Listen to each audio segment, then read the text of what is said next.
Wait. Aha! Hey friends and fellow DMs, DM Scotty here. Today I'm going to talk about 5 things that make for a better game. Now this isn't any kind of official list or anything. This is just the 5 things that I have learned that make a better DM. So let's start with number 1. Number 1, make sure you know the material. Whether you're running a pre-published module or you're running your own material, maybe it's a plot point type thing, make sure you know the material. You don't have to memorize everything, but you want to read over it before you start the game. Nothing is more annoying than when you go in a room or you go somewhere and the GM has to sit there and read for a few minutes before, oh yeah, here's what happens. So make sure that you read over the material. Also, you want to know the material because players invariably change things. It's an RPG. You don't want. It's not a computer game where the guy is programmed to answer 2 things. If the players do some kind of awesome plan and change the way the structure of the game or the module, you want to be able to think on your feet. And if you haven't pre-read, if you don't understand the story behind the module or even your own material, then you're going to be stuck on a railroad that the players will see. They'll see the tracks, and they're not going to like that. Either they're going to try to break it, or they're going to be frustrated because you're making them go on the tracks. So always in the material, so you can change it if you need to. So you can go a different direction, and then maybe lead them back to the point where the campaign is going. But yeah, make sure you know the material. Also, one last thing about that. Modules usually have very eloquent kind of descriptions. Don't just read the descriptions. If you sit there and look at the book and read it out of the module, it sounds like you're reading text out of a module. I much prefer to just kind of maybe underline a few things in that and then just say it in my own language, or even summarize it or paraphrase it, as opposed to you're reading, blah, blah, blah, blah, blah, right out of the module. It just sounds like you're reading. You're at a role-playing game where you're trying to interact with the characters, and if you're just reading out of the module, it looks like you're reading out of a book. It's like story time. You don't want it to be like story time. You want it to be interactive. So try not to read out of the module. Put it in your own words. It always works much better. Know your material. This is number 2. Now you can't always do this, but always try to do it in the game. Try to give every player their shining moment. Every player has a skill or something they do that sets them apart, or even a role-playing element. Try to give everybody some kind of shining moment in the adventure. It's great if it's heroic, but it doesn't have to be something heroic. It can be something about their disadvantage too. But it may end up turning around for the player, and a disadvantage may become an advantage. So yeah, give every player that shining moment. Everybody wants to feel special at the table, and that's a great way to do it. All right, for number 3. Number 3 is make sure that you give the NPCs some personality. If you don't, they just become statistics. You don't want it's a role-playing game. You're not playing a board game. You want the people to be interesting. And this is a good way to think about NPCs. Everybody has a want or a need. Everybody wants something, or they feel they need something.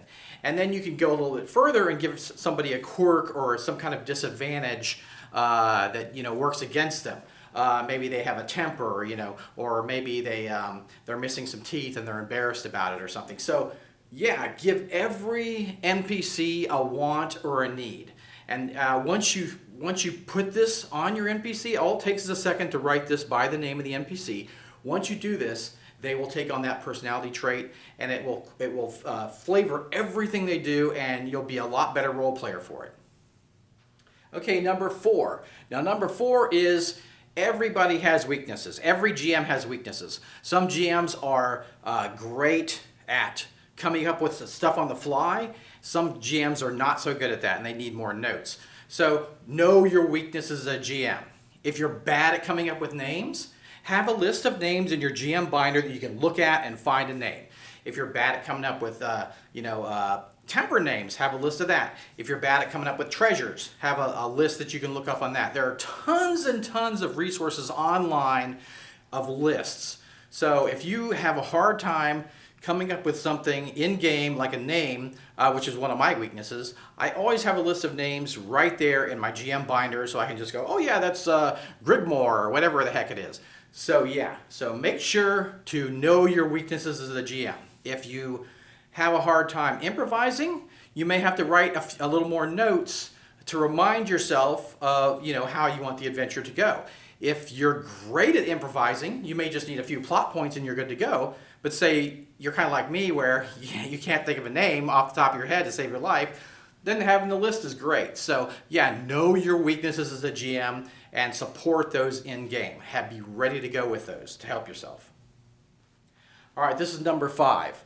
And it should be kind of straightforward. It should be kind of a no-brainer, but this is really the one you should remember the most. You are there to have fun. Don't obsess over the little details. If you forget something or something doesn't go quite right, as long as everybody had fun, that's what's important. The fun factor in the game. Try to always make it fun. Fun should always override the rules. Always try to say yes to the players.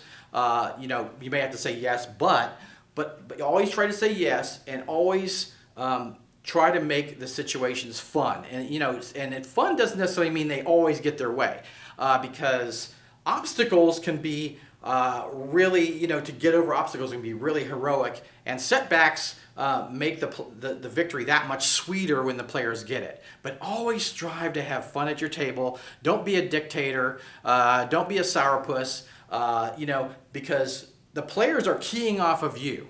So if you're having a good time, if you're hamming it up and enjoying it, and you're role-playing, the players are going to follow your lead. If you're the kind of DM that sits behind the screen and looks evil and this and that kind of thing, the players are going to be more reserved. They're not going to be having as much fun.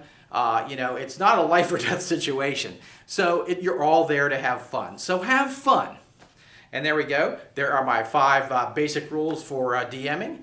And I'll see you next time on Gamethunk.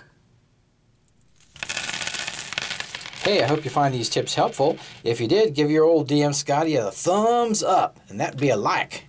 Also, check out my forum and Facebook group, a bunch of wonderful people on there.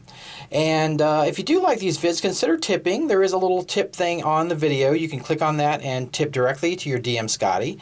And if you want to go take it further than that, you can go to Patreon and become a supporter and a member of the family. I have a monthly magazine called The Crafter's Lair, which you'll have instant access to when you become a supporter. Take care. Have fun gaming.